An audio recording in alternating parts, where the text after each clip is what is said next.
الحمد لله وكفى وسلام على عباده الذين اصطفى أما بعد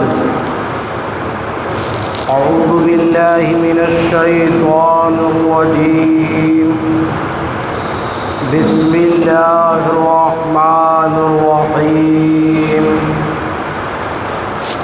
ولا تهنوا ولا تحزنوا وأنتم الأعلون إن كنتم مؤمنين صدق الله المولانا العلي العظيم صدق رسوله النبي الكريم الأمين ونحن على ذلك من الشاهدين والشاكرين والحمد لله رب العالمين۔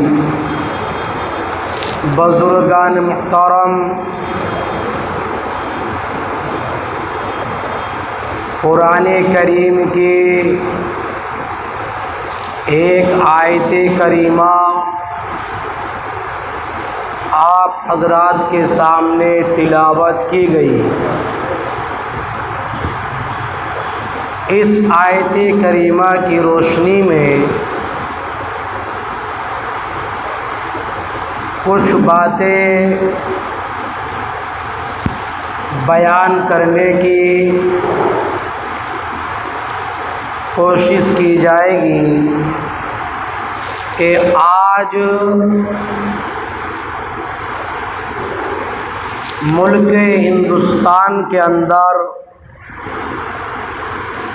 حالات بڑے پریشان کن حالات ہیں، اور طرح طرح کی پریشانیاں، مصیبتیں، تکلیفیں سامنے آ رہی ہیں، اور خصوصاً مسلمانوں کے اوپر، جبکہ اس ملک ہندوستان کے اندر مسلمان کوئی نئے باشندے نہیں ہیں، بلکہ بہت پہلے وقت سے، بہت سالوں سے، عرصہ دراز سے مسلمان اور ہندو بھائی اس ملک ہندوستان میں مل جل کر رہتے آئے ہیں۔ مختلف مذاہب کے ماننے والے، مختلف قومیں، مختلف مذہبوں پر عمل کرنے والی قومیں ملک ہندوستان کے اندر بہت دنوں سے آزادی کے ساتھ اپنے اپنے مذہب پر عمل کرنے کے ساتھ ساتھ رہتے آ رہے ہیں۔ ہندو بھائیوں کو اپنے مذہب پر عمل کرنے کا مکمل اختیار ہے اور مکمل آزادی ہے۔ مسلمانوں کو بھی اپنے مذہب پر، اپنے اسلامی احکامات پر عمل کرنے کی کھلی آزادی ہے۔ حکومت آئی، بدلتی گئی، ایک حکومت آئی، دوسری آ گئی، ایک چلی گئی، دوسری آ گئی، حکومت تو بدلتی رہی، لیکن قانون، ضابطہ، اصول برابر اپنی جگہ پر ہے۔ مسلمانوں کو اپنے مذہب پر زندگی گزارنے کا حق ہے، اور ہمارے ہندو بھائیوں کو بھی اپنے مذہب پر زندگی گزارنے کا حق ہے۔ مسلمانوں میں سے اگر کوئی انتقال کر جائے، وفات پا جائے، اس کو اپنے مذہب کے مطابق دفن کرنے کی بالکل مکمل آزادی ہے، مکمل اجازت ہے۔ ہندو بھائیوں میں سے اگر کوئی گزر جائے تو ان کو بھی اپنے مذہب کے مطابق جس طریقے سے بھی وہ اپنے مردے کو جلاتے ہیں یا کسی بھی طریقے سے اپنی رسم پوری کرتے، ان کو بھی مکمل حق ہے۔ کسی بھی حکومت نے اور کسی بھی پارٹی نے، کسی بھی رہنما نے ان اصولوں سے چھیڑ خانی نہیں کی۔ برابر ہر ایک اپنے مذہب پر جی رہا ہے، اپنے مذہب پر مر رہا ہے۔ آج تک کسی نے بھی کچھ نہیں بولا، کسی نے کچھ بھی نہیں کہا، لیکن اس وقت کے حالات بڑے ہی پریشان کن حالات ہیں، اور بڑے ہی خطرناک اس وقت کے حالات ہیں بزرگوں اور ساتھیوں، کیونکہ موجودہ حکومت ایک نیا بل، ایک نیا یکساں سول کوڈ اور اسی طریقے سے ایک الگ طریقے سے قانون لانا چاہتی ہے، ایک یونیفارم لانا چاہتی ہے۔ یکساں سول کوڈ کا مطلب یہ ہے، آج آپ کے کانوں میں تو ضرور یہ آواز آ رہی ہوگی، نیو فارم کارڈ حکومت لانا چاہتی ہے، یکساں سول کوڈ لانا چاہتی ہے، لیکن اس کا مطلب کیا ہے؟ اس کا مطلب یہ ہے کہ حکومت ایک نیا قانون، صرف ایک ہی قانون پورے ملک کے اندر، پورے ملک ہندوستان کے اندر ایک نیا قانون نافذ کرنا چاہتی ہے۔ صرف پورے ملک کے اندر وہی قانون ہوگا، وہی دستور ہوگا، وہی نظام ہوگا۔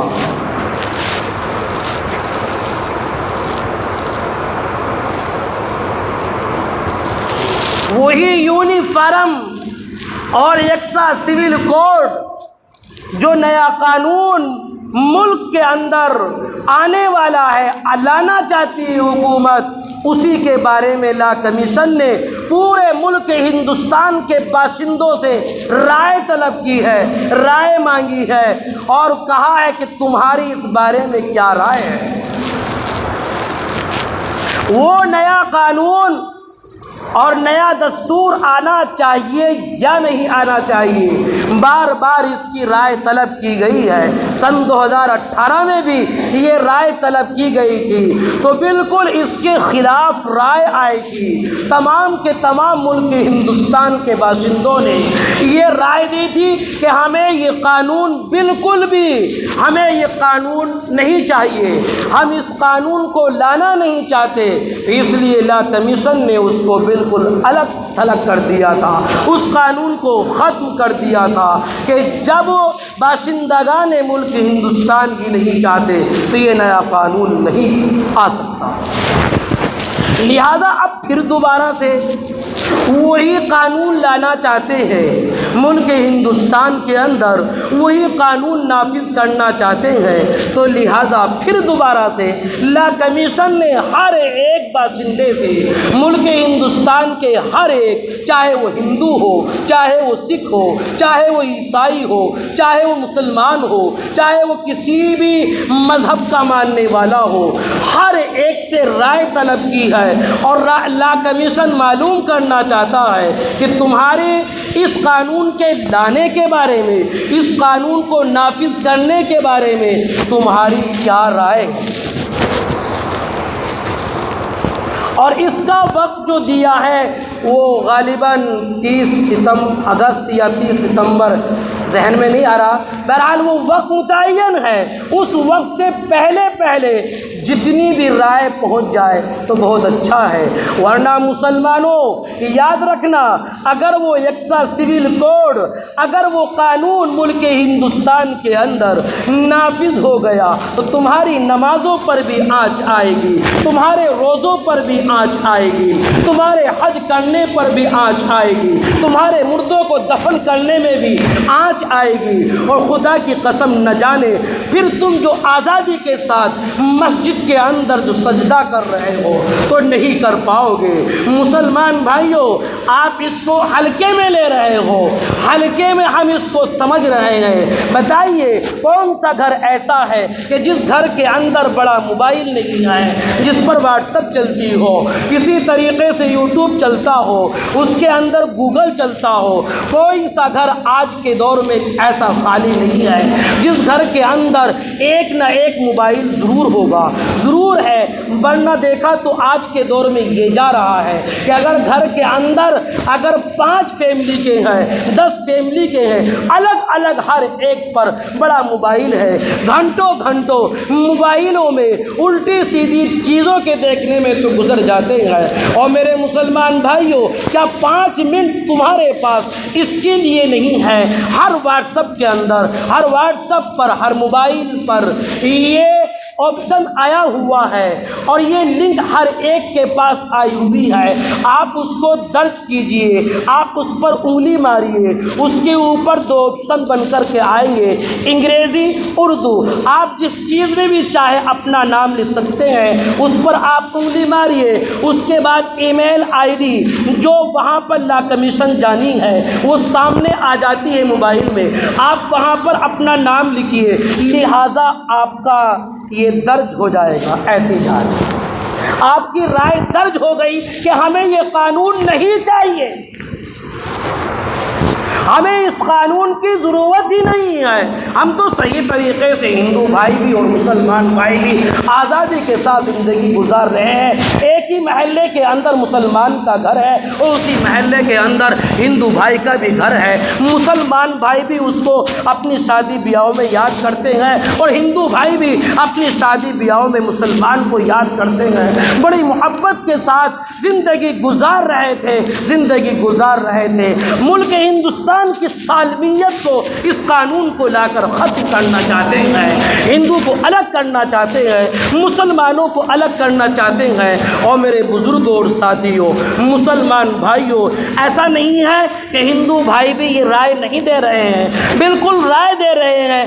ہر ایک ملک ہندوستان کا باشندہ بالکل اس کے خلاف رائے دے رہا ہے۔ اور مسلمان بھائیوں، تم غفلت کی نیند سوئے ہوئے ہو، جب تمہارے سروں کے اوپر یہ بات آئے گی کہ مسجد کے اندر تالا ڈال دو، مسجد کی گنبد سے اذان نہیں ہوگی، مائک میں اذان نہیں پڑھ سکتے، تب تمہاری جا کر آنکھیں کھلتی ہیں، باہر بھیڑ لگانی شروع کر دیتے ہیں، چہمگوئیاں کرنا شروع کر دیتے ہیں اور کہتے ہیں جی مودی یہ کر رہا ہے، یوگی جی یہ کر رہے ہیں، دوسروں کو برا بھلا کہنا شروع کر دیتے ہو۔ ارے لا کمیشن نے تمہیں وقت دیا ہے، تمہیں مہلت دی ہے کہ تم اپنی رائے دو، کم از کم درج تو کرا دو اپنی رائے۔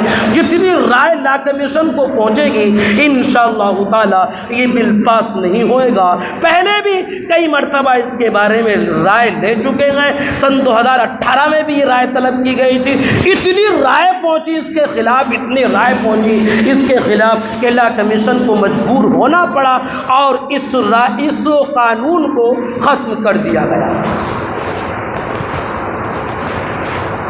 تو بزرگوں اور ساتھیوں، آج آپ جو آزادی کے ساتھ مسجد کے اندر بیٹھے ہوئے ہیں، اگر وہ قانون نافذ ہو گیا اور یکساں سول کوڈ ملک ہندوستان کے اندر نافذ ہو گیا تو بزرگوں اور ساتھیوں، اسلامی مذہب کے مطابق آج جو ہم زندگی گزار رہے ہیں نہیں گزار پاؤ گے۔ آج اسلام کے مطابق نمازیں پڑھ رہے ہو نہیں پڑھ پاؤ گے، روزے رکھ رہے ہو نہیں رکھ سکو گے، اور جو آج تم بیاہ شادی اپنے بچوں کی کر رہے ہو شریعت کے مطابق نہیں کر پاؤ گے۔ جیسا وہ حکم دیں گے ویسا آپ کو شادی کرنی پڑے گی، جس طریقے سے وہ نکاح کرنے کو کہیں گے اسی طریقے سے آپ کو کرنا ہوگی۔ خدا کی قسم، آج شریعت کی نگاہ میں، شریعت میں 9 سال لڑکی 12 سال لڑکا اگر ہو جائے، اس کے بعد اگر کوئی بلوغت کی کوئی علامت ظاہر ہو جائے تو شریعت کی روشنی میں وہ بالغ ہو چکا ہے، اور اگر کوئی علامت ظاہر نہ ہو 15 سال ہونے کے بعد بغیر علامت کے ظاہر ہوئے ہوئے شریعت کی نظر میں وہ بالغ مانا جاتا ہے۔ لیکن خدا کی قسم اگر یہ ایک سول کوڈ نافذ ہو گیا اور یکساں سول کوڈ آ گیا تو خدا کی قسم جتنی عمر وہ لکھ دیں گے، اگر 20 سال کی عمر ہو وہ بالغ ہونے کی لکھیں گے تو تم کو 20 سال ہی ماننا پڑے گا۔ اگر 20 سال سے پہلے آپ نے اپنی بچی کا نکاح کر دیا، اپنے بچے کا نکاح کر دیا، قانون کی زد میں آؤ گے، قانوناً جرم کے مرتکب ہوں گے۔ اگر 22 سال انہوں نے بلوغت کی لکھ دی تو 22 ہی سال تم کو ماننا پڑے گا۔ اس سے پہلے آپ اپنے بیٹے کا نکاح ہی نہیں کر پاؤ گے۔ آج آزادی کے ساتھ اگر کوئی ہمارا مسلمان بھائی انتقال کر جاتا ہے، وفات پا جاتا ہے، بالکل شریعت کے مطابق اس کو نہلاتے دھلاتے ہیں، کفن پہناتے ہیں اور مذہب کے مطابق اس کی نماز جنازہ پڑھی جاتی ہے اور پھر اس کو قبرستان میں دفن کر دیا جاتا ہے۔ اور خدا کی قسم اللہ نہ کرے اگر یہ قانون آ گیا، یہ قانون نافذ ہو گیا تو خدا کی قسم یہ بھی دفنانا بھی ہمارے لیے بھاری ہوگا اور اس کے لیے بھی ہمارے سامنے بڑی دشواریاں سامنے آ جائیں گی۔ خدا کی قسم اگر یکساں سول کوڈ آ گیا آپ کے پورے اسلامی احکام بدل جائیں گے۔ اور خدا کی قسم اللہ رب العزت نے ہمیں اتنے پیارے پیارے احکامات دیے ہیں، ہم زندگی گزار رہے ہیں، سال میں رمضان آتا ہے، بڑی محبت کے ساتھ روزے بھی رکھتے ہیں، تراویح بھی پڑھتے ہیں، اپنے مالوں کی زکوٰۃ بھی نکالتے ہیں اور بالکل مذہب کے مطابق اپنے بچوں کے نام بھی رکھتے ہیں اور بالغ ہونے کے بعد جب چاہے ہم نکاح بھی کر دیتے ہیں، کوئی پریشانیاں سامنے نہیں آتی۔ لیکن خدا کی قسم اگر یکساں سول کوڈ سامنے آ گیا اور یہ نافذ ہو گیا، نئے قانون آئیں گے، نئی تبدیلیاں ہو جائیں گے، تم یہ نہیں کہہ سکتے اجی ہماری شریعت تو یہ کہتی ہے، ہماری شریعت کے اندر تو یہ ہے، وہ تمہاری ایک نہیں مانیں گے، وہ کہیں گے ہم نہیں جانتے شریعت کیا چیز ہوتی ہے، ہمیں معلوم ہی نہیں ہے۔ اور میرے بزرگوں اور ساتھیوں، آج مذہب کے اندر، اسلام کے اندر یہ بات بالکل جائز ہے، درست ہے، قرآن کا بھی حکم ہے، حدیث کا بھی حکم ہے، شریعت کا بھی حکم ہے کہ اگر کوئی شوہر اپنی بیوی کو طلاق دے دے، نکاح سے بالکل نکل جاتی ہے، نکاح سے بالکل الگ تھلگ ہو جاتی ہے، لیکن یکساں سول کوڈ جو قانون ہے وہ کہتا ہے زندگی بھر بھی اس عورت کو تم الگ نہیں کر سکتے، اس کو تمہیں نان نفقہ دینا ہوگا، اس کو روپیہ پیسہ دینا ہوگا، رہنے کے لیے کمرہ بھی دینا ہوگا۔ لیکن ہماری شریعت، ہمارا اسلام کہتا ہے جیسے آپ نے 3 مرتبہ اپنی بیوی کو الگ کر دیا، طلاق دے دی، طلاق پڑ گئی، نکاح ختم ہو گیا، نکاح باطل ہو گیا، لیکن یکساں سول کوڈ کہتا ہے بیوی الگ نہیں ہوئی، تمہیں اس کو رکھنا پڑے گا۔ اور خدا کی قسم بتاؤ تو صحیح، اور شریعت کے اندر مداخلت نہیں تو کیا ہے، ہمارے اسلامی احکام کو نہیں بدلا جا رہا ہے تو اور کیا ہے، ہمارا مذہب کہتا ہے ایسے، وہ کہتے ہیں ایسے، تو بتاؤ مذہب بدلے گا یا نہیں بدلے گا؟ اور خدا کی قسم کتنی محبت کے ساتھ ہم زندگی گزار رہے ہیں، روزے بھی رکھ رہے ہیں، نماز بھی پڑھ رہے ہیں، لیکن وہاں پر اللہ نے جو قانون بنایا اور وراثت تقسیم کرنے کا جو طریقہ بتایا، اللہ کا قرآن کہتا ہے پورا رکوع چوتھے پارے کے اندر وہی احکام بتاتا ہے، اگر لڑکی ہے تو اتنا دے دو، اگر لڑکے ہیں تو اتنا دے دو، اگر لڑکے ہیں 2 حصہ دو، لڑکی ہے تو 1 حصہ دو۔ لیکن یکساں سول کوڈ اگر نافذ ہو جاتا وہ کہتا ہے کہ برابر دو، لڑکی کو بھی برابر، لڑکے کو بھی برابر۔ ارے شریعت کو بدل دیا، شریعت کے نظام کو بدل دیا اور قرآن کے نظام کو بدل دیا۔ اور میرا قرآن جو کہتا ہے کہ اگر لڑکا ہے تو 2 حصے دے دو، اگر لڑکی ہے تو 1 حصہ دے دو۔ کیوں؟ اس لیے کہ بالغ ہونے تک، نکاح تک لڑکی اپنے باپ کے یہاں رہتی ہے اور نکاح ہونے کے بعد اپنے شوہر کے یہاں چلی جاتی ہے۔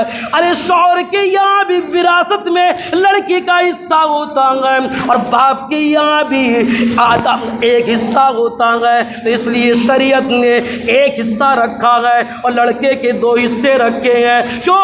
اس لیے کہ لڑکی کا حصہ شوہر کے یہاں بھی ہے، لیکن یکساں سول کوڈ کہتا ہے کہ نہیں بالکل برابر برابر دیا جائے گا، بالکل برابر برابر ترکے میں حصہ دیا جائے گا۔ مسلمان بھائیوں آنکھیں کھولو، میں آج اس کو میرے ذہن میں یہی آیا کہ ہمارے بھولے بھالے مسلمان ہیں، یہ سوچتے ہیں کہ یکساں سول کوڈ ہر ایک کے کانوں میں یہ آواز ہے، تو بات یوں کہتے ہیں اجی آنے تو دیکھی جائے گی، کم سے کم آنے تو دو، جب دیکھیں گے بعد میں۔ تم اتنے جوان ہو، اتنے طاقتور ہو کہ تم کچھ کر سکتے ہو؟ تم کچھ نہیں کر سکتے۔ یہ دلیری بس تم یہی دکھانے کو ہو، لیکن جب سر پہ آ جائے گی تم کچھ بھی نہیں کر سکتے، تم دبا کر بھاگتے ہوئے نظر آؤ۔ ہمارے علماء چیخ رہے، بار بار کہہ رہے، آوازیں دے رہے، ممبروں سے تمہیں آواز، جاگ جاؤ، بیدار ہو جاؤ۔ واٹس ایپ پر کہہ رہے ہیں، گوگل پر کہہ رہے ہیں، نیٹ پر کہہ رہے ہیں، لیکن تم جاگنے کے لیے تیار نہیں۔ الٹی سیدھی فلمیں دیکھنے کے لیے تمہارے پاس گھنٹوں وقت ہے تمہارے پاس، لیکن 5 منٹ اپنی زندگی کو صحیح کرنے کے لیے، اپنے ملک ہندوستان کی سالمیت کو برقرار رکھنے کے لیے 5 منٹ تمہارے پاس نہیں ہے۔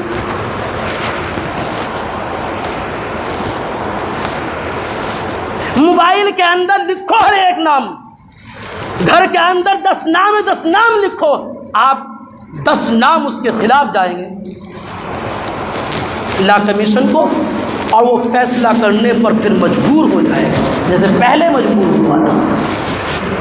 سمجھو تو صحیح۔ تو اسی لیے میں اپنے ان بھولے بھالے مسلمان بھائیوں کو بتانے کے لیے آج میں بیٹھ گیا تھا، ورنہ تو عنوان تو میرا کچھ اور ہی تھا، محرم الحرام کا عنوان تھا، حضرت حسین رضی اللہ تعالی عنہ کی پیدائش کا عنوان تھا، لیکن کیا کروں، مجبور ہو گیا۔ تاریخ قریب آتی جا رہی ہے، اللہ نہ کرے اگر ایسا ہو گیا تو پھر کیا ہوگا؟ پھر حسین کی زندگی کو کون بیان کرے گا؟ پھر محرم الحرام کو کون بیان کرے گا؟ تو اس لیے پہلے ضروری یہ ہے کہ اس کو بیان کیا جائے، اپنے بھائیوں کو بتایا جائے، یہ اپنے نوجوانوں کو بتایا جائے، تمہارے کم از کم بھیجے میں پڑ جائے یہ بات کہ آج مسجد سے یہ آواز اٹھی ہے اور یہ بتایا گیا ہے۔ تو یہاں سے جانے کے بعد آپ سبھی حضرات اپنے اپنے موبائل کو کھولیں گے اور اس کے اندر بلکہ مسجد کے باہر بھی لگا ہوا پرچہ ہوگا، ایک باہر ایک اندر لگا ہوا ہے، آپ اس کو فوٹو کھینچیے، فوراً آپ اس کو دباویں گے، فوراً 2 آپشن بن کے سامنے آئیں گے۔ اس طریقے سے آپ کا یہ احتجاج انشاءاللہ تعالیٰ درج ہوگا۔ یہ معمولی کام مت سمجھیے، بس ہو جائے گا۔ کیسے ہو جائے گا؟ جب نہیں کریں گے تو، جب کریں گے تو جبھی تو ہوئے گا۔ بزرگوں اور ساتھیوں، خدا کی قسم، اللہ رب العزت نے اپنے محبوب کریم صلی اللہ تعالیٰ علیہ وآلہ وسلم پر عرفات کے میدان میں اسلام کو مکمل کر دیا، دین کو مکمل کر دیا، نماز مکمل، قرآن مکمل، روزے مکمل، ہر ایک چیز مکمل ہو گئی۔ اللہ نے یوں فرمایا وَأَتْمَمْتُ نِعْمَتِي وَرَضِيتُ لَكُمُ الْإِسْلَامَ دِينًا۔ اب بس میں یہی مذہبی اسلام سے خوش ہوں، اسی مذہبی اسلام سے میں راضی ہوں گا۔ آج میں نے اپنا دین مکمل کر دیا، اپنی نعمت مکمل کر دی، اور خدا کی قسم آج اتنے دنوں کے بعد انگلی اٹھ رہی ہے، بدل دو قانون کو، بدل دو قرآن کے قانون کو، نعوذ باللہ، بدل دو شریعت کے قانون کو۔ اور خدا کی قسم میرے رب کا کلام کیا کہتا ہے اور یکساں سول کوڈ کیا کہتا ہے، اور یکساں سول کوڈ کہتا ہے، پہلے آپ شریعت کی بات کو سمجھیے۔ شریعت کہتی ہے اگر آپ کسی کی اولاد لینا چاہتے ہیں تو لے لو، پالنے کے لیے اجازت ہے، آپ لے سکتے ہو۔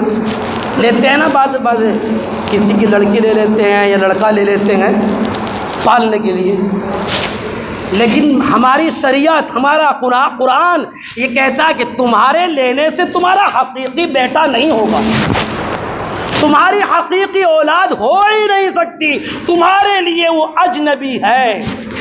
پرورش پانے کے لیے، پرورش دلانے کے لیے، تربیت کے لیے آپ نے اس کو لے لیا، اچھی بات ہے، ثواب ملے گا آپ کو، لیکن آپ کے بیٹے کی طرح وہ ہرگز ہو ہی نہیں سکتا۔ جو آپ کے نطفے سے پیدا ہے وہی آپ کی سگی اولاد ہے، ورنہ جو آپ کی بیوی ہے اس کے لیے بھی وہ اجنبی ہے، نکاح بھی جائز اس سے۔ جو بیٹا آپ نے پالا ہے آپ کی بیوی سے اس کا نکاح جائز ہے اگر آپ کا انتقال ہو جائے بعد آپ کے مرنے کے، ایسا رشتہ ہے، اپنا نہیں ہو جاتا، غیر ہے، غیر ہو۔ اگر کہیں ولدیت بھی لکھنے کی ضرورت پڑے گی تو حقیقی باپ کی ولدیت لکھی جائے گی، کہیں بھی اگر اس کی ولدیت لکھواؤ گے جس نے لیا، جھوٹ لکھا جائے گا، جھوٹ، حرام ہے وہ اگر اس کی ولدیت لکھ دی، سگے باپ کی ولدیت لکھی جائے گی۔ ہمارا قرآن کہتا ہے، شریعت کہتی ہے، اور جو اس کی وراثت ہے، جس نے لیا، جو اس کی وراثت، اس میں بھی اس کا کوئی حصہ نہیں، کوئی حق نہیں اس کا، غیر ہے، کیونکہ وہ غیر ہے اس کے لیے، اس لیے قرآن نے کوئی اس کا حق نہیں بتایا، شریعت نے اس کا کوئی حق نہیں بتایا، کیوں؟ اس لیے کہ وہ اس کا غیر، اس کا تو نہیں ہے۔ ہاں اگر وہ وصیت کر دے تو وہ الگ بات ہے اپنی طرف سے، لیکن شریعت کی طرف سے نہیں ہے۔ شریعت کی طرف سے تو سگے بیٹے کا ہی حق ہے وراثت کے اندر، لیکن یکساں سول کوڈ کہتا ہے اگر کسی نے بیٹا پال لیا، کسی نے کسی کی اولاد پال لی، بالکل جائیداد کے اندر برابر کا حق ہے، برابر کا حقدار ہے۔ اب بتاؤ، آپ ہی سوچو، میں کتنی باتیں میں نے آپ کو گنوا دی، بلوغت کی گنوائی، وراثت کی گنوائی، اور اسی طریقے سے یہ منہ بولا بیٹا اس کی گنوائی، ہر ایک کے اندر یکساں سول کوڈ مداخلت کر رہا، بدل رہا نظام کو، شریعت کے نظام کو، شریعت کے قانون کو بدل لیا۔ اب آپ کے بات سمجھ میں آ رہی کہ یکساں سول کوڈ کسے کہتے ہیں؟ یہ اسے کہ یکساں سول کوڈ اسے کہیں۔ ابھی تک آپ نے یہی شور سنا نا، یہی آواز پہنچی یکساں سول کوڈ، یکساں سول کوڈ، لیکن مطلب نہیں سمجھے۔ مطلب یہ میں نے چند باتیں گنوائی، ورنہ بہت ساری باتیں ہیں، بہت سارے نقصانات آپ کو اٹھانا پڑیں گے، اس لیے میرا وقت تو پورا ہو گیا ہے۔ میں آپ سے آخر میں یہی عرض کروں گا کہ آپ حضرات ہر ایک، اگر آپ سے نہیں آتا تو آپ میرے پاس آئیے، ہمارے قاری صاحب کے پاس آئیے، آپ کو سکھائیں گے، بتائیں گے، آپ کے لیے وقت دیں گے، اس بات کے لیے گھنٹہ وقت دینے کے لیے انشاءاللہ تعالی ہم تیار ہیں۔ لیکن یہ اس بل کے خلاف، اس قانون کے خلاف آپ اپنا نام لکھوائے، ہمیں اس قانون کی ذرہ برابر کی ضرورت نہیں ہے۔ جو ہمارا شریعت کا نظام ہے، اصول ہے، بس وہی ہمارے لیے کافی ہے۔ انشاءاللہ تعالی اسی قانون پر جئیں گے اور اسی قانون پر مریں گے۔ تو اس لیے آپ حضرات اس کو ہلکے میں نہ لیں اور اس کو آپ برابر اپنے دستخط کریے، اپنے نام لکھوائیے اس کے خلاف۔ جتنے نام لا کمیشن کو پہنچ جائیں گے انشاءاللہ تعالی یہ بل فیل ہو جائے گا، واپس چلا جائے گا۔ اللہ رب العزت سے دعا کیجئے کہ پروردگار عالم ہم سب مسلمانوں کی حفاظت فرمائے، تمام باشندگان ملک ہندوستان کی حفاظت فرمائے، آمین یا رب العالمین۔ وما علینا الا البلاغ۔